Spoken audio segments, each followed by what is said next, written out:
ke dalam air lautan. Nah, lihatlah air yang menempel di jarimu, itulah nikmat dunia dan seisinya yang kamu kejar terus-menerus mati-matian gitu. Yang kamu pikirkan terus-menerus mati-matian, itulah cuma senempel yang ada di kulitmu. Sementara lautan luas sisanya kamu abaikan, itulah sebenarnya akhirat. Jadi kalau melihat hadis ini, apa yang perlu kita kejar dulu, dunia atau akhirat, Bu? Akhirat gitu. Karena dunia ini cuma sebentar, cuma sedikit, sebentar lagi akan ditinggalkan. Tapi kita dari mulai mau tidur sampai tidur lagi, yang kita kejar dunia terus. Sampai mau pengajian aja males, karena apa? Masih banyak langganan, masih banyak order gitu. Tetapi padahal apa? Itu semua mau kita tinggalkan. Sampai-sampai Ustadz Abdul Somad itu pernah bilang begini kepada yang sedang, ya ini sebagai semangat kita juga yang sedang berniaga atau bertijarah atau jual beli. Kenapa kamu sedih dengan rezeki yang hilang dari kamu, gitu ya? Misalnya kita kalau jualan itu, waduh, nggak jadi beli di kita, malah pergi ke langganan lain, itu sedih banget gitu. Atau apapun yang harusnya kita dapatkan, ternyata lepas, gitu. Ya, itu sedih banget. Kenapa sedih? Sesungguhnya yang kita dapatkan itu sedikit atau banyak, Bu? Sedikit, seupil, gitu. Sedangkan dunia dan seisinya aja cuma air yang menempel di jari, apalagi yang kita miliki. Jadi kenapa kita sedih dengan rezeki atau kenikmatan yang hilang dari kita, padahal itu cuma sedikit. Lalu kenapa kita sombong kalau kita memiliki kekayaan yang banyak menurut kita, padahal itu sebenarnya juga cuma sedikit. Jadi artinya apa? Yang di dunia ini tidak perlu kita sedihkan, tidak perlu kita galau, tidak perlu kita susahkan kalau hilang dari kita atau terlepas dari kita. Tetapi kalau akhirat yang hilang daripada kita, itu baru kita sedih gitu. Kita kehilangan waktu sholat, kita kehilangan waktu membaca Al-Quran, kita kehilangan waktu untuk bangun di tengah malam. Itu baru kita tersungkur kepada Allah. Ya Allah, ada apa? Kenapa hidayah tidak Engkau berikan kepadaku? Apakah Engkau marah padaku? Atau terlalu banyak dosa-dosaku sehingga Engkau tidak berikan hidayah? Jadi orang yang tidak datang ke pengajian itu boleh iri terhadap orang yang pengajian gitu. Karena sesungguhnya kita sedang mencari kenikmatan akhirat. Kita sedang mengumpulkan rezeki akhirat yang akan kita dapatkan nanti di akhirat gitu.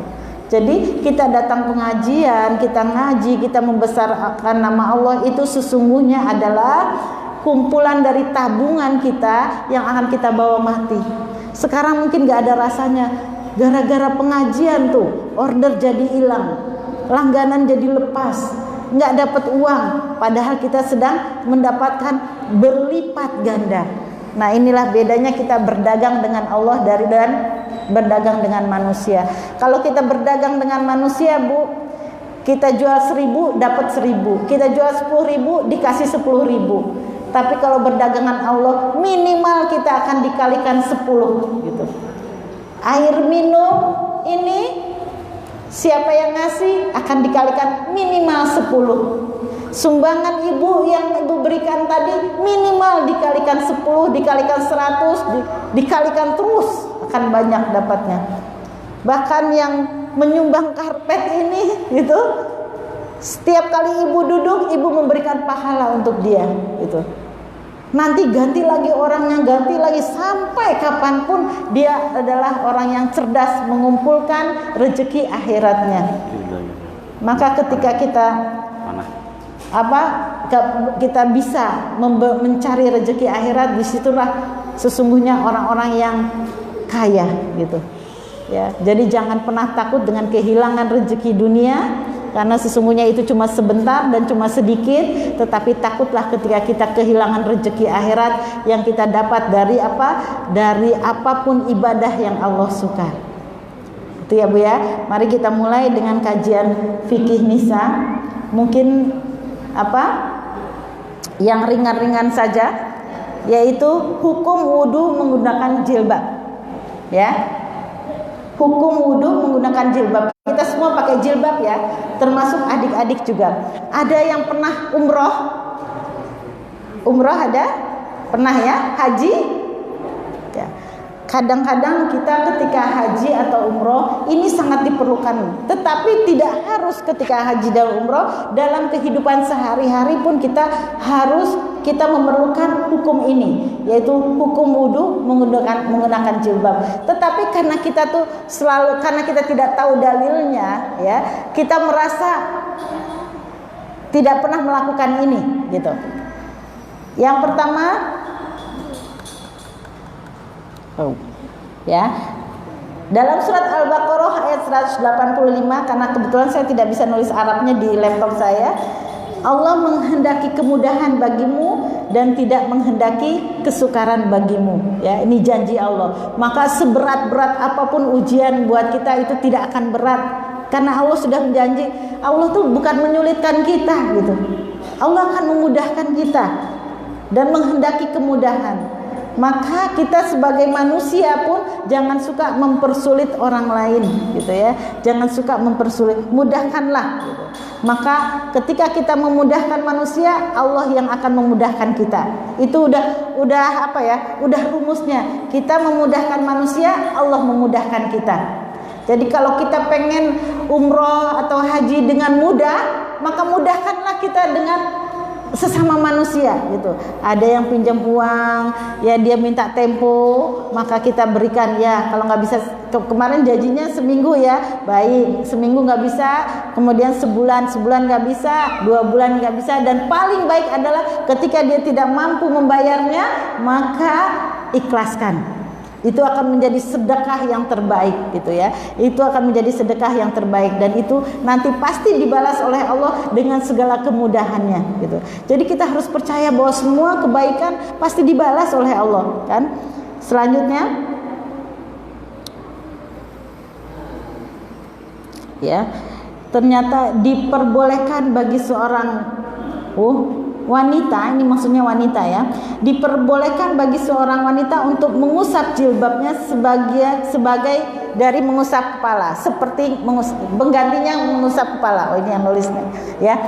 Gini Bu, jadi jilbab ini disamakan dengan sorban, ya. Rasulullah itu selalu sering memakai sorban. Kalau di Timur Tengah itu pakai sorban, maka sama dengan jilbab. Dalilnya apa Bu?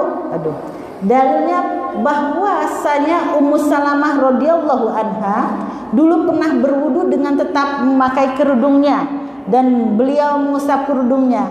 Ummu Salamah adalah istri daripada Rasulullah.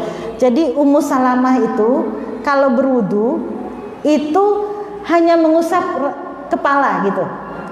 Kalau di sini belum biasa ya Bu ya, wudu gimana pun dibuka terus kemudian pakai rambutnya yang dipegang. Kalau di Timur Tengah biasa Bu. Anak saya yang tertua itu sekolahnya di Mesir, itu biasa kalau wudu cuma mengusap kepala, gitu. Itu kemudahan dari Allah. Jangan sok-sokan, saya mah nggak mantep. Allah aja ngasih kemudahan kok nggak kita ambil, gitu. Nggak kita ambil. Itu sama, dan Ummu Salamah melakukan itu tuh di hadapan Rasulullah. Nggak mungkin Rasulullah itu tidak melarang kalau seandainya itu tidak dibolehkan. Dan ternyata ada 70 riwayat yang menceritakan Rasulullah seringkali mengusap sorbannya ketika berwudu, gitu. Inilah sebenarnya kemudahan yang diberikan oleh Allah. Karena apa? Ibu-ibu yang umroh, yang haji, ada waktu haram. Ada waktu yang kalau rambut kita kelihatan oleh orang lain, maka kita kena dam. Ya, haji juga gitu. Kalau umroh cuma sebentar. Paling antara kita sudah berniat di Bir Ali sampai dengan memotong rambut, itu adalah waktu haram di mana aurat kita tidak boleh terbuka. Tetapi kalau waktu haji lama, ya, ketika kita wukuf di Arafah, ketika kita bermalam di Mina, ketika kita bermalam di Musdalifah, kemudian kita berkemah di Mina, itu tidak boleh kelihatan rambut, gitu. Jadi kalau kita kelihatan rambut, maka kena dam. Padahal tempat wudu seringkali terbuka, gitu. Terbuka, orang lihat, sehingga diperbolehkan kita mengusap rambut. Tapi tidak harus seperti itu. Ketika kita berada di berpergian pun jilbab dipakai gitu, itu kita boleh mengusap rambut dengan alasan seperti ini.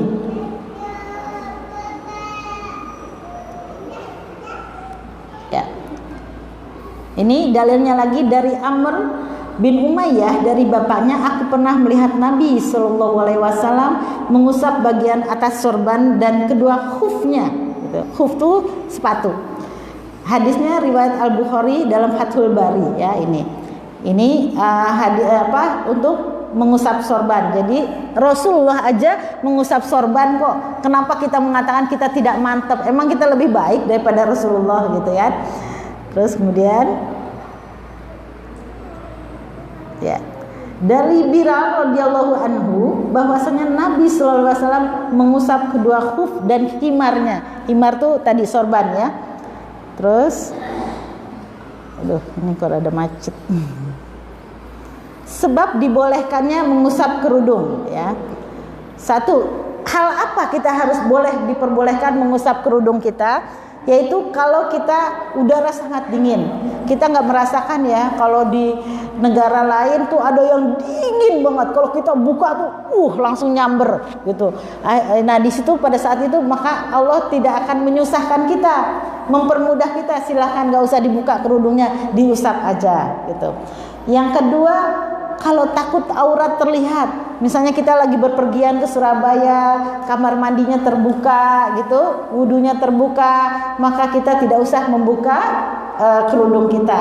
Nah, yang ketiga, apabila sulit melepas kerudung, kalau sekarang banyak manusia paku ya, jadi pakai pentul-pentul segala macam gitu, kalau dibuka wah sulit banget gitu, walaupun di kamar mandi bukanya susah, entar masangnya lama, itu silahkan mengusap kerudung. Dan apabila ada uzur lain lah, misalnya kita luka di kepala kita gitu, kalau dibuka nanti kena infeksi dan sebagainya, intinya sangat diperbolehkan mengusap kerudung.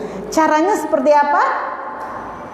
Caranya adalah tadi kita wudhu seperti biasa, tangan, mulut, hidung, wajah, terus kemudian tangan sampai siku, kemudian tadi kan harusnya mengusap kepala, rambut, tapi kita mengusap kepala.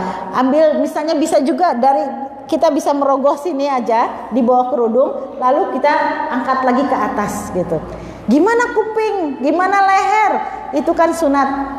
Jadi yang namanya kuping itu bukan wajibnya wudhu, tapi kalau dikerjakan boleh gitu, sunat. Jadi kalau kita tidak mampu ya nggak usah gitu, tapi sudah dianggap sah ya.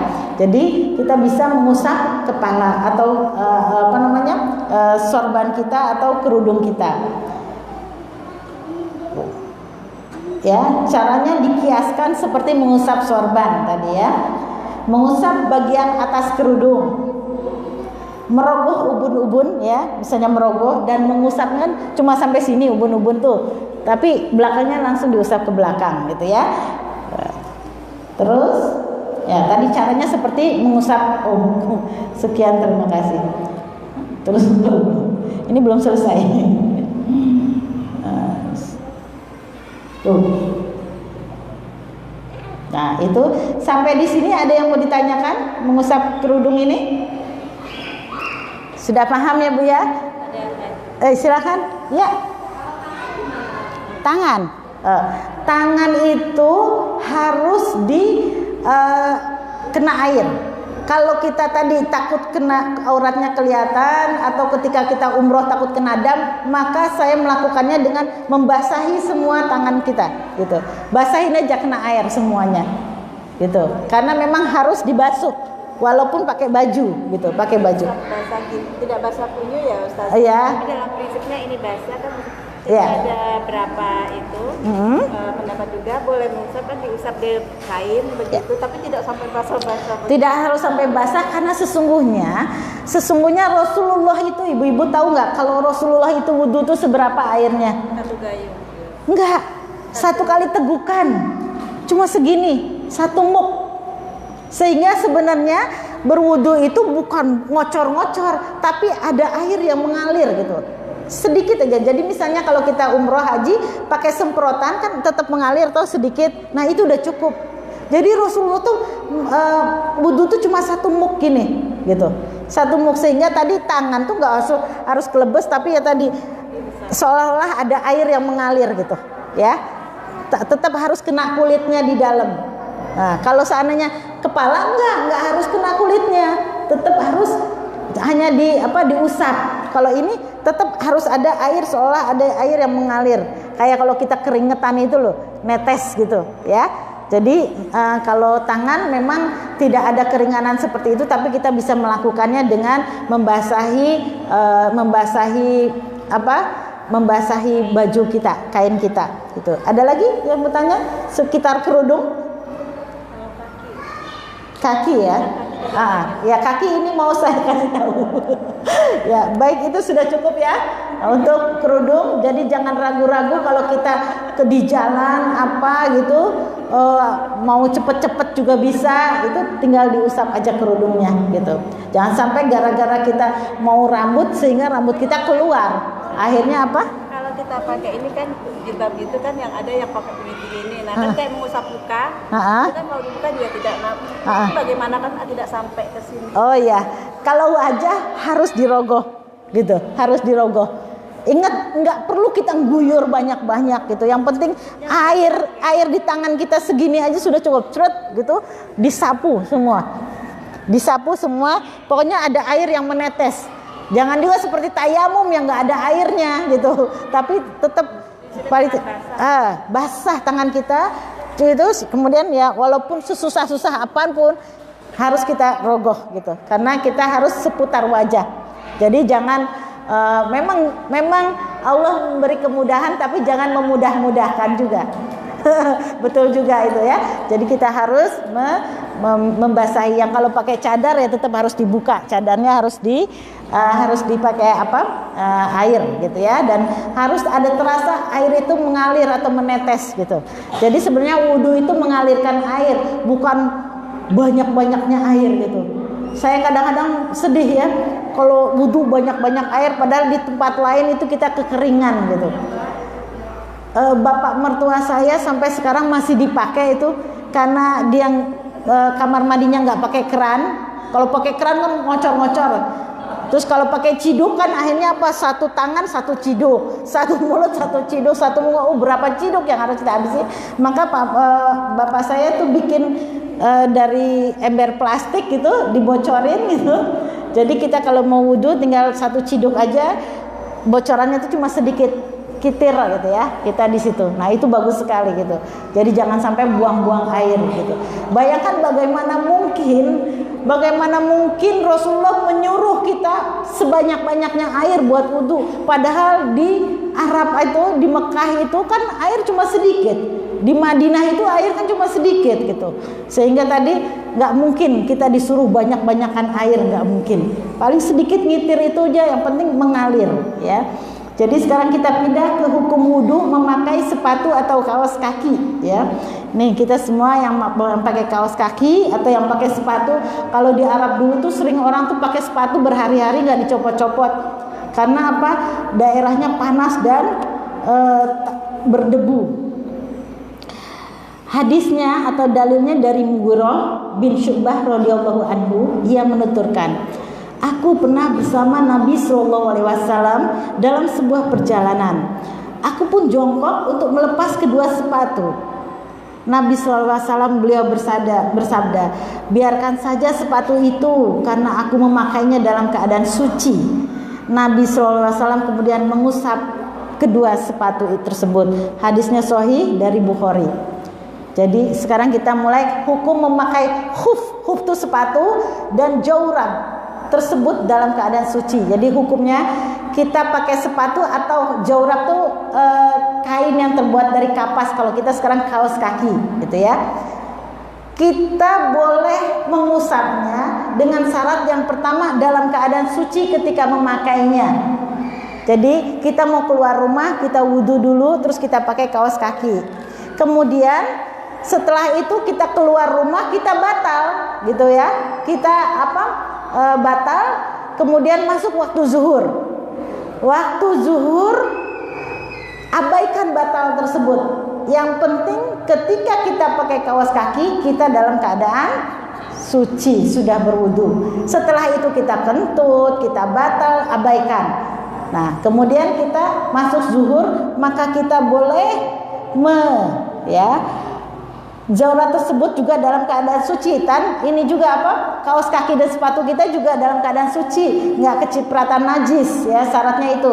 Syaratnya ketika kita memakai, kita dalam keadaan suci, dan benda yang kita pakai juga dalam keadaan suci, bukan kena pipis anak-anak gitu ya. Tapi kalau debu-debu perjalanan, kotoran perjalanan itu diperbolehkan. Nah, terus caranya seperti apa? Ya. Mengusapnya kita diperbolehkan mengusap kaos kaki ya, nggak usah harus mencopotnya, itu maksudnya ya. Tidak udah harus mencopot sepatu dan tidak harus mencopot kaos kaki ketika berwudu untuk sholat zuhur ya, tetapi hanya untuk berwudu, bukan waktu kita pakai kaos kaki sebelumnya tapi kita junub gitu. Kita junub itu harus mandi, nggak boleh kita mengusap kaos kaki. Atau kita mau setelah haid, kita juga harus mencopot kaos kaki karena harus mandi besar. Jadi hanya untuk hadas kecil.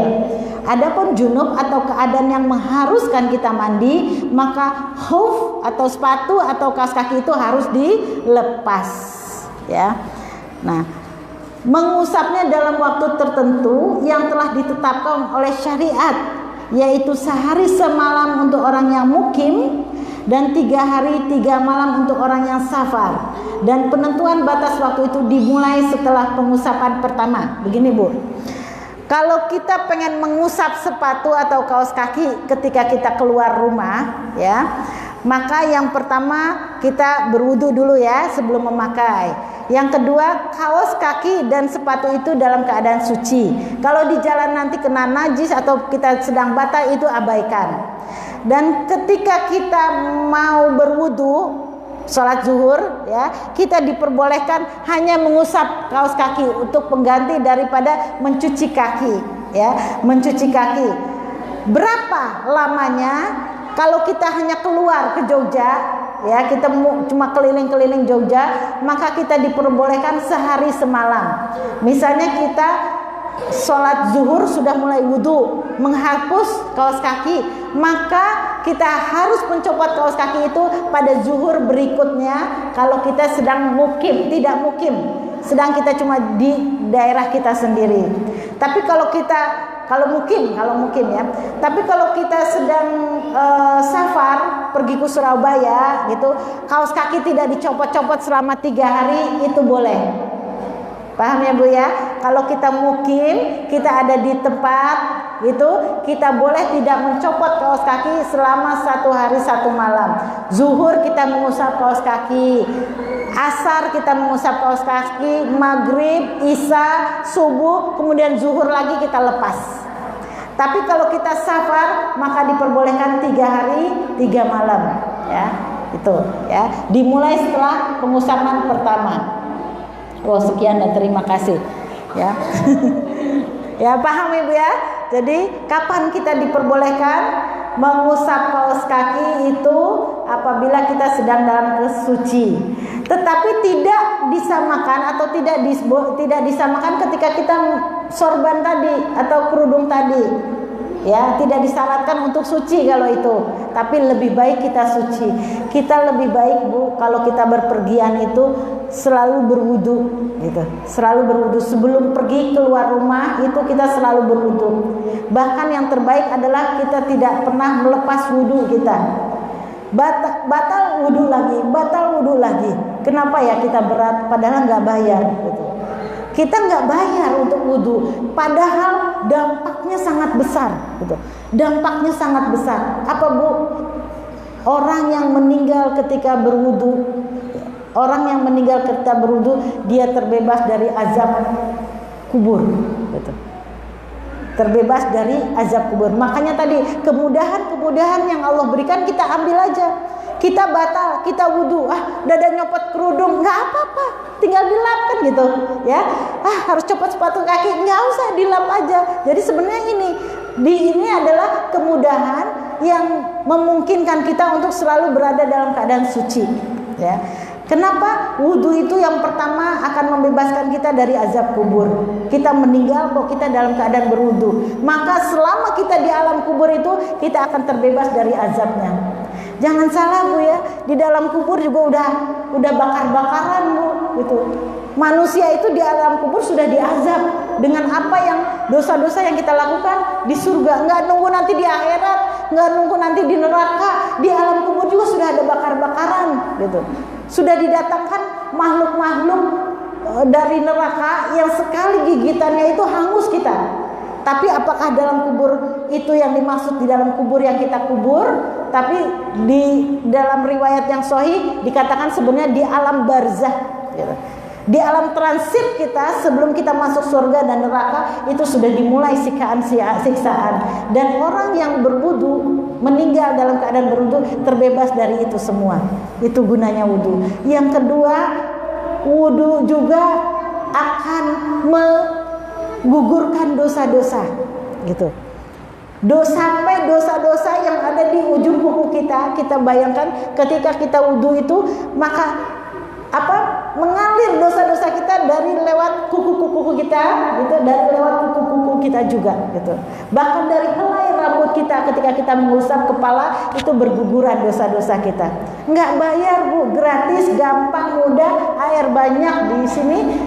Kenapa kita malas melakukannya? Itu karena kita digoda oleh setan, gitu. Setan itu godaan, ya Allah. Segitu gampangnya wudu, segitu mudahnya, tapi kita jadi malas. Itu sebenarnya bukan karena kita malas, karena memang setan yang ada, setan wudu namanya. Jadi ada setan spesialis menggoda orang wudu. Buktinya apa? Ketika kita wudu pikiran kita kemana-mana, gitu. Pikiran kita kemana-mana itu sebenarnya yang goda setan wudu. Jadi kita pengen sholat kita khusyuk, dimulai dari wudu yang khusyuk, gitu. Dimulai dari wudu yang khusyuk. Sebelum masuk kamar mandi baca bismillah. Kemudian tadi ada lagunya Bimbo itu bagus banget, kita resapi di dalam hati, ya. Ku basuh tanganku, ku sucikan perbuatanku. Ini indah banget liriknya, ya. Ku basuh tanganku, ya, seolah kita ketika mencuci tangan ini perbuatan kita selama ini kotor. Dari zuhur ke asar kita banyak sekali melakukan maksiat-maksiat, kita cuci, gitu. Ya Allah, sucikan tanganku. Kemudian ku basuh mulutku, kita basuh semua, sucikan dari perkataan-perkataan buruk, dari ghibah, ya, dari macam-macam itu. Lidah kita cuci semuanya, kita sucikan. Juga hidung, wajah, dan setelah kita merasa kita sudah suci, maka kita baru menghadap Allah, gitu. Jadi jangan harap kita memiliki sholat yang khusyuk kalau tidak dimulai dari wudu yang khusyuk juga, gitu. Jadi kalau lagi khusyuk tuh jangan sambil ngobrol. Gimana Bu? Gini kita beli kerudungnya di sebelah mana Bu? Itu kredit apa cash Bu? Anak saya, jangan sambil ngobrol. Kalau anak di rumah, kita punya anak kecil, mama cepet mama, gitu. Sebelumnya mama lagi wudu, jangan ganggu, gitu. Harus bisa mengkondisikan keadaan rumah tangga. Lagi wudu itu jangan pakai omongan. Lagi wudu, itu jemuran diangkat, nggak pakai gitu. Benar-benar kita khusus sebagaimana kita ingin sholat, gitu. Nah itu tadi karena kita mau menghadap Sang Khalik. Bukan sekedar wudu itu membasuh dan sebagainya, tetapi adalah mensucikan jiwa dan raga kita. Tadi ya, wudu itu membebaskan dari azab kubur. Kemudian wudu itu merontokkan dosa-dosa kita sampai yang ada di helai-helai rambut kita dan di ujung-ujung kuku. Dan yang paling penting kalau kita tidak sanggup hari-hari ini dalam keadaan suci, maka paling penting adalah ketika kita mau tidur, gitu. Karena apa? Tidur itu sama dengan mau mati, Bu. Ketika tidur itu ruh juga sama di dalam genggamannya Allah. Bedanya orang mati tidak dikembalikan lagi, kalau orang tidur dikembalikan lagi. Jadi maka ketika mau tidur biasakan berwudu, gitu. Biasakan berwudu, nanti mimpinya indah deh Bu, gitu ya. Jadi kapanpun Allah akan mengambil kita sudah siap. Almarhumah ibu saya itu orang yang selalu berwudu. Dan ketika beliau menjelang meninggal itu beliau kena sakit stroke. Stroke itu kan nggak bisa bangun ya Bu ya, nggak bisa jalan. Jadi selalu minta digendong, dibawa ke kamar mandi gitu. Itu kan kita kerepotan, kadang-kadang ngangkatnya capek, berat. Jadi sebentar wudhu. Mak, ini kan belum sholat, mau wudhu. Mak, ini menjelang meninggal ya, belum waktunya zuhur, masih lama. Wudhu, dia tetap bilang wudhu. Bukan wudhu, dia bilang nunjuk ke kamar mandi, karena ngomongnya juga susah. Kamar mandi, mak ini masih lama. Kalau mau kencing, kalau mau buang air, di pampers aja, kan udah pakai pampers. Dia tetap nunjuk kamar mandi. Ketika kita tidak mau ngangkatnya karena berat, pura-pura dia seolah menjatuhkan kakinya ke bawah gitu, seolah mau berangkat sendiri. Akhirnya mau nggak mau kita bopong ke kamar mandi. Ternyata di kamar mandi itu cuma berwudu dengan lengkapnya, dengan sempurnanya, kayak orang sehat wudu itu, cuci beneran gitu, kumur-kumur beneran. Keluar dari kamar mandi diambil nyawanya, tiba-tiba sakaratul maut gitu. Indah banget kematiannya gitu, mati yang begitu indah, yaitu meninggal dalam keadaan sudah bersuci. Maka kita yang tidak tahu kapan kita meninggal ya, maka paling bagus adalah kita bersuci. Apalagi kalau kita mau keluar rumah, tadi kalau mau tidur, kalau mau keluar rumah itu bersuci. Karena apa? Kita nggak tahu di jalan ada apa. Segala sesuatu bisa membuat nyawa kita melayang.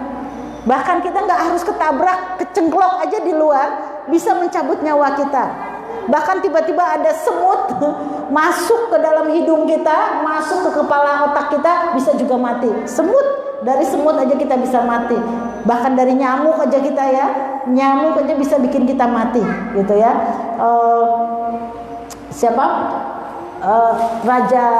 Raja Namrud itu matinya karena seekor nyamuk gitu.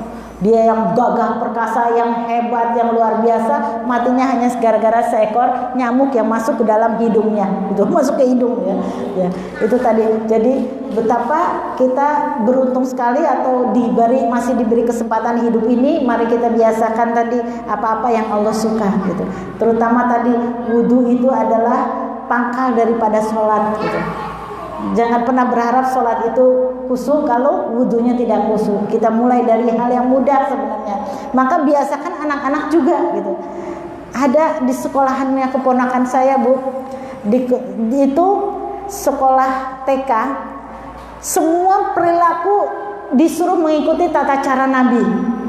Jadi ketika ada anak TK mau ke kamar mandi, sama gurunya dianterin, satu guru nganterin satu murid, lama itu sampai keluar. Saya nanya, itu ngapain guru sampai ngikutin? Kan anak saya mau udah mandiri, ke kamar mandi sendiri bisa, bersuci buang air bisa sendiri, kenapa harus diantar bu guru? Ternyata sebelum ke kamar mandi sama bu guru, ayo pakai kaki kaki kiri, doanya ini gitu. Terus kemudian dilihat dia buang airnya menghadap kemana, kemudian setelah itu anak disuruh berwudu lagi, kemudian keluar dari kamar mandi, doanya ternyata itu sudah dibiasakan. Jadi kalau tidur itu cucu saya ketika tidur dengan saya, nenek menghadapnya ke arah ini, terus tangannya di sini. Bagaimana? Saya sampai ya Allah, mau tidur tuh pasti sikat gigi, wudu gitu. Jadi ternyata dibiasakannya jangan seketika besar. Karena di besar itu tadi terlalu banyak setan yang menggoda kita, banyak urusan, banyak segala macam, banyak alasan. Tetapi kalau kita kecil sudah dibiasakan, setan segala macam nyingkir gitu. Itu udah kebiasaan, udah gak bisa lagi digoda gitu. Kalau sekarang ya itu tadi, entaran lah wudunya dingin gitu. Ntar juga batal lagi. Banyak sekali alasan kan? Banyak sekali alasan. Padahal itu tadi banyak setan wudu yang mengelilingi kita, yang menggoda kita. Tetapi kalau sejak kecil dibiasakan, maka dia setan-setan itu udah gak sanggup lagi gitu ya Bu ya. Nah itu kenapa saya ambil tema wudu, karena betapa pentingnya hal yang murah, yang tidak mengeluarkan biaya, yang ringan, yang kalau kita wudu juga segar gitu.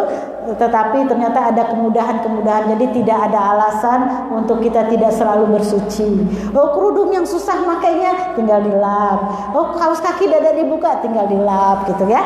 Jadi jangan sungkan-sungkan, jangan merasa nggak sah kalau kita pakai kaos kaki dilap. Ngelapnya itu kaki kanan pakai tangan kanan, kaki kiri pakai kaki kiri, tangan kiri gitu ya. Dilap aja sekali aja, atasnya aja gitu ya.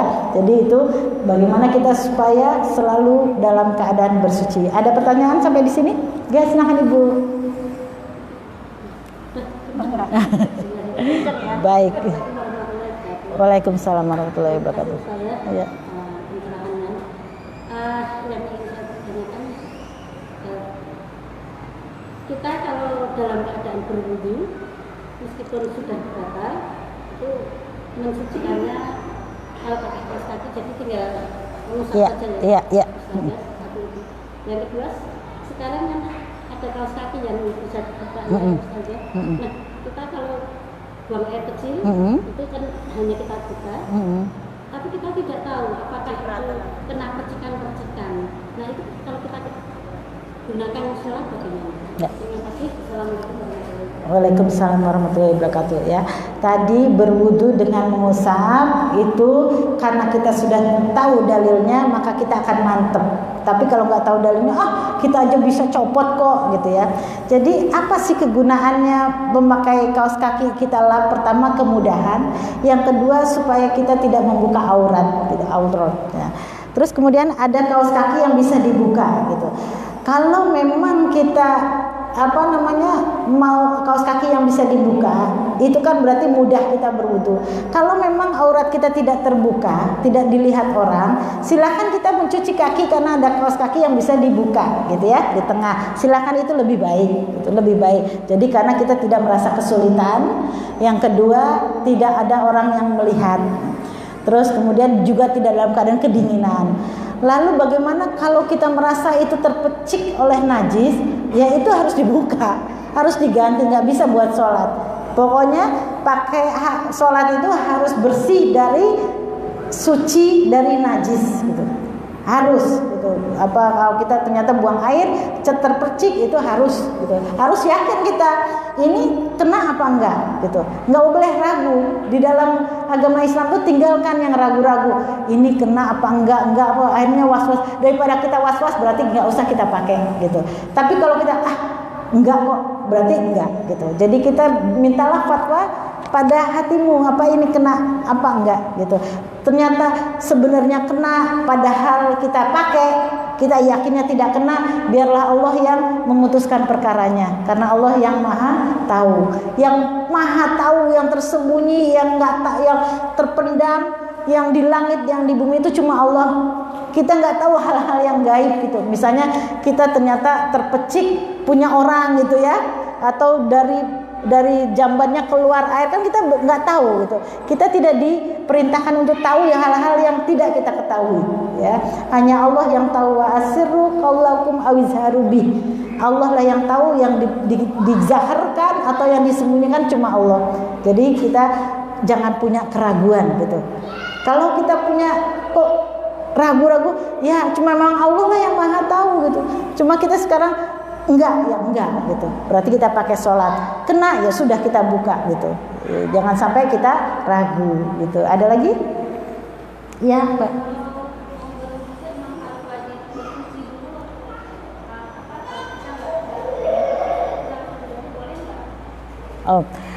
Kalau berwudu boleh nggak kita tanpa buang air atau harus pipis gitu ya? Kita itu kalau nggak pengen pipis ya nggak usah pipis gitu. Kita berwudu aja terus gitu. Makanya kita suci terus, masa kita harus ke pipis? Enggak. Tetapi kalau kita punya perasaan pengen pipis, jangan ditahan. Berarti apa? Itu sudah ada najis yang harus kita keluarkan. Islam itu agama yang bersih dan agama yang sehat. Kalau kita menahan pipis, berarti kan ada mudaratnya kan? Gitu ya. Pipis yang kita tahan itu sebenarnya akan menjadikan kita terbiasa menahan pipis. Terbiasa menahan, akhirnya pipis yang harus keluar itu mengkristal gitu. Mengkristal, jadilah akhirnya batu di dalam ginjal gitu. Maka betul di dalam ajaran agama Islam kalau kita pengen pipis, pipiskan gitu. Jangan ditahan-tahan. Tapi kalau kita tidak ingin, maka silakan berwudu terus gitu. Berwudu terus. Ya, memang tadi karena pahalanya besar, manfaatnya besar, maka berat-berat sedikit, wah kita jadi batal wudu lagi gitu. Tapi kita harus lari bahwa ini nggak pakai bayar kok gitu. Wong kita harus nonton konser yang saya belum pernah sih nonton konser yang biayanya mahal, Kalau konser Syahrini kemarin tuh biaya tiketnya itu ada yang 20 juta, 25 juta gitu. Untuk hal-hal yang mubazir, yang tidak ada nilai akhiratnya aja orang mau bayar kok gitu. Ini untuk yang bernilai akhirat, yang mengantarkan kita ke surga. Nggak bayar kita masih berat gitu kan, aneh gitu. Jadi kita harus larinya ke sana gitu. 2.000 masuk toilet aja bayar 2.000 aja untuk kesehatan kita masih berat gitu, masih berat. Tapi kalau untuk hal-hal yang apa-apa kita mau. Jadi kalau kita sudah besar, sudah tua ini, lebih baik kita larinya menuju nilai-nilai akhirat gitu. Ini ada nilai akhirat nggak? Oh mau gitu. Kalau nyetel TV ada nilai akhiratnya nggak ini dangdutan? Nggak ada, matiin gitu ya. Infotainment ada nilai akhiratnya nggak ada, matiin gitu. Tapi ada nilai akhiratnya nggak ini pengajian apa? Maka itu yang kita setel gitu. Udah umur segini tuh istilahnya langkah kaki kita lebih mendekati akhirat, maka itu yang kita kejar. Silakan Ibu ya. Kedengeran kok. Oh iya, nada pada jerit-jerit ya. Bismillahirrahmanirrahim.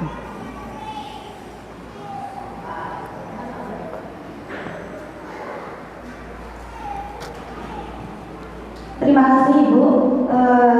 Ini tadi sangat bermanfaat bagi kita. Dimana bagi saya itu ilmu yang baru.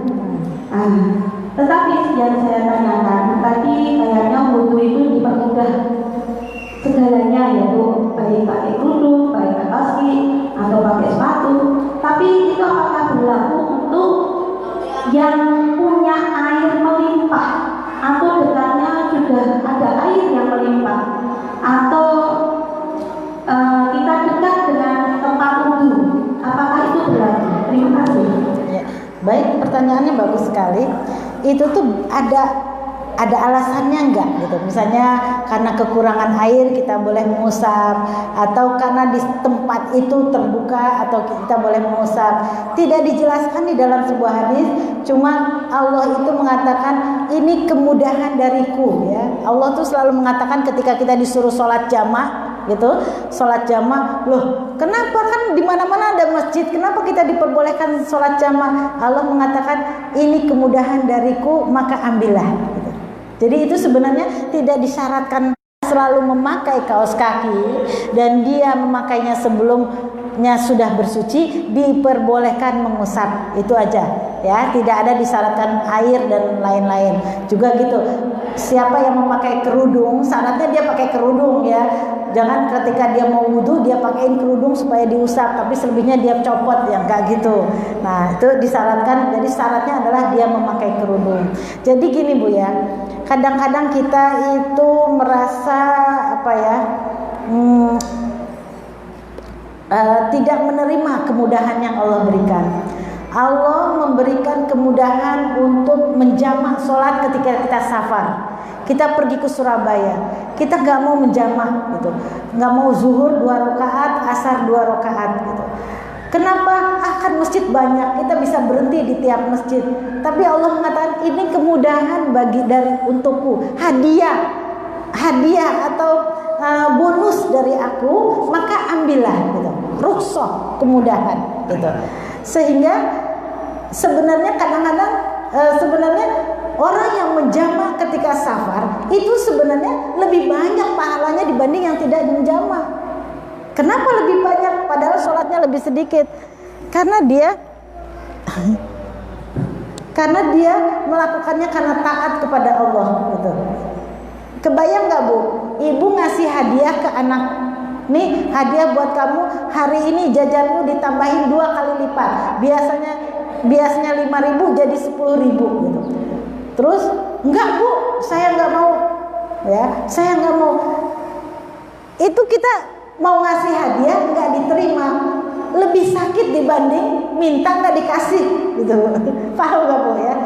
Kita ngasih hadiah ke orang, ke tetangga, itu enggak diterima sama orang itu lebih sakit dibanding kita minta ke dia tapi dia enggak ngasih gitu. Nah ini juga gitu, Allah juga memberi kemudahan, rukhsah, keringanan ya. kepada kita tapi tidak kita terima. Itu kata Allah sombong banget sih gitu. Sombong banget. Kenapa orang safar itu diperbolehkan jamak? Karena sesungguhnya di dalam sebuah hadis dikatakan sesungguhnya berpergian itu azab. Azab artinya apa? Berat, capek gitu.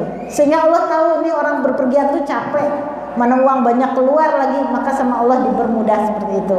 Gitu ya, dipermudah seperti itu. Ya, ada lagi?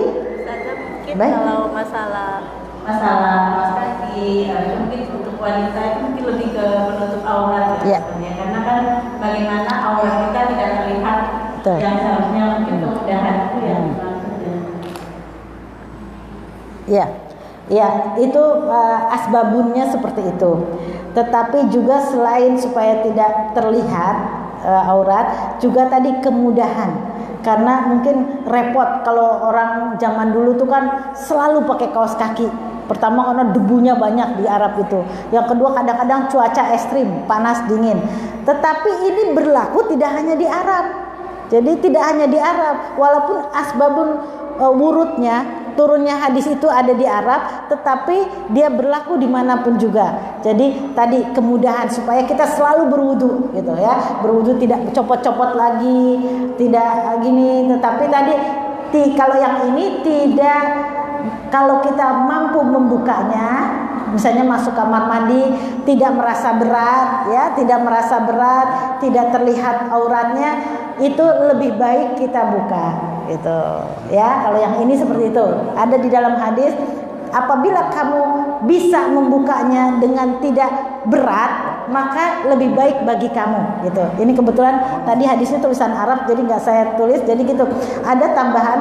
Tetapi apabila kamu mampu, pertama tidak berat, kemudian tidak terlihat auratnya dan tidak menimbulkan kemudaratan misalnya dingin dan sebagainya, maka lebih baik bagi kamu untuk mengalirkan air baik di rambut maupun di kaki gitu ya. Itu ya. Jadi istilahnya kemudahan tapi tidak menjadikan kita alasan apapun gitu.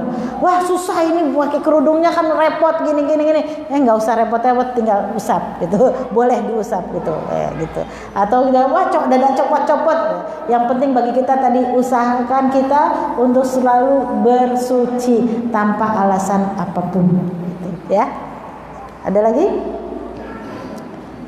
Sudah? Gimana itu? Mungkin cukup untuk saat ini ya Bunda ya, karena waktunya sebentar lagi berakhir. Lain kali kita lanjut ya Ustazah. Baik, salam. Ya. Ditutup dengan doa. Baik, ya. Sudah cukup untuk kajian kita sore hari ini. Semoga Allah memberkahi ilmu yang diberikan oleh Allah kepada kita. Dan sesungguhnya tidak ada satupun manusia bisa memberikan hidayah kepada manusia atau makhluk lainnya kecuali Allah Subhanahu wa taala. Karena itu kita harus selalu memohon hidayah dari Allah Subhanahu wa taala. Mari kita tutup dengan doa. Sebelumnya tadi kita khusyukkan hati dan pikiran kita hanya menghadap Allah Subhanahu wa taala. Kita tinggalkan segala kesibukan dan segala macam pikiran yang tidak tertuju kepada Allah Subhanahu wa taala. Astaghfirullahaladzim allazi la ilaha illa huwal hayyul qayyum wa atubu ilaihi. Astaghfirullahaladzim allazi la ilaha illa huwal hayyul qayyum wa atubu ilaihi. Astaghfirullahaladzim allazi la ilaha illa huwal hayyul qayyum wa atubu ilaihi. Allahumma antas salam wa minkas salam fahayna rabbana bissalam. Allahumma aftahli abwaaba rahmatik. Allahumma inna nas'aluka salamatan fid din wa afiyatan fil jasad wa ziyadatan fil ilmi wa barakatan fil rizqi wa taubatan qabla al maut wa rahmatan indal maut wa maghfiratan ba'dal maut. Allahumma hawin alaina fi sakaratil maut wa najata anin nar wal afwa indal hisab. Rabbana atina fid dunya hasanah wa fil akhirati hasanah wa qina azabannar. Ya Allah ya Rabbi yang Maha Pengasih lagi Maha Penyayang, yang sedang menatap kami setiap saat, setiap waktu kami, baik kami terjaga maupun tertidur, yang mengampuni segala dosa, yang mengabulkan segala perintah. Kami yang berkumpul di sini mohon ampun atas segala dosa-dosa yang telah kami lakukan, segala kemaksiatan kami di masa lalu. Ya Allah, hentikanlah semua perbuatan maksiat kami, segala perbuatan yang Engkau benci. Beri kami kekuatan untuk menjalankan segala perintah-Mu dan meninggalkan larangan-Mu. Ya Allah, kami yang berkumpul di sini memohon agar Engkau beri hidayah bagi hati yang sedang tertutup. Engkau beri cahaya bagi hati yang dalam kegelapan. Ya Allah, sembuhkanlah saudara-saudara kami yang sedang sakit dan diri-diri kami dari segala penyakit hati. Ya Allah, ya Rabbi, titipkanlah bagi kami anak-anak yang soleh dan soleha, yang menyenangkan pandangan kami, yang bisa meneruskan amal soleh kelak ketika kami sudah tiada. Ya Allah, ya Rabbi, sesungguhnya kami tidak mampu melakukan apapun, tidak mampu menerima ujian-ujian-Mu, tidak mampu Engkau bebankan masalah-masalah apapun kecuali telah Engkau tolong, kecuali ada campur tangan-Mu, kecuali atas pertolongan-Mu. Ya Hayyu ya Qayyum bi rahmatika astaghits, aslih li sya'ni kullahu wa la talkini ila nafsi tarfata ain. Ya Allah, baguskanlah segala urusanku, setiap apapun yang aku kerjakan semua Engkau bernilai akhirat. Ya Allah, ya Rabbi, tolonglah kami dari segala kelemahan kami, dari segala nafsu syahwat kami. Tolonglah kami selalu dalam hidayah-Mu, dalam genggaman-Mu, dalam petunjuk-Mu, sehingga apa yang kami lakukan adalah semua yang telah Engkau sukai, yang bernilai akhirat. Ya Allah, ampunilah dosa-dosa kami terhadap-Mu, terhadap pasangan hidup kami, terhadap anak-anak kami, terhadap siapapun yang pernah tersakiti oleh kami. Ya Allah, dengan segala ketidakmampuan dan kelemahan kami, tolonglah kami di setiap perkataan kami, perbuatan kami, semuanya agar tidak terganggu oleh syaitan yang terkutuk. Berilah kami kekhusyuan dalam beribadah kepadamu. Terimalah semua amal soleh kami. Ampunilah dosa-dosa kami. Subhana rabbika rabbil izzati amma yasifun. Wassalamun ala mursalin. Walhamdulillahi rabbil alamin. Ibu-ibu, mohon maaf atas segala hilaf dan salah selama saya menyampaikan kajian ini. Apabila ibu-ibu ingin bertemu saya tapi tidak memanggil saya, sudah banyak YouTube-nya, Nofri Tanius Channel, ya, Nofrita News Channel, dan ini pun disiarkan langsung di Facebook. Nofri ya pakai V gini, kalau di Facebook pakai V gini, tapi kalau di YouTube pakai F. Ya, mudah-mudahan kita bisa bertemu kembali dalam hidayah Allah Subhanahu wa taala. Wabillahi taufiq wal hidayah. Assalamualaikum warahmatullahi wabarakatuh.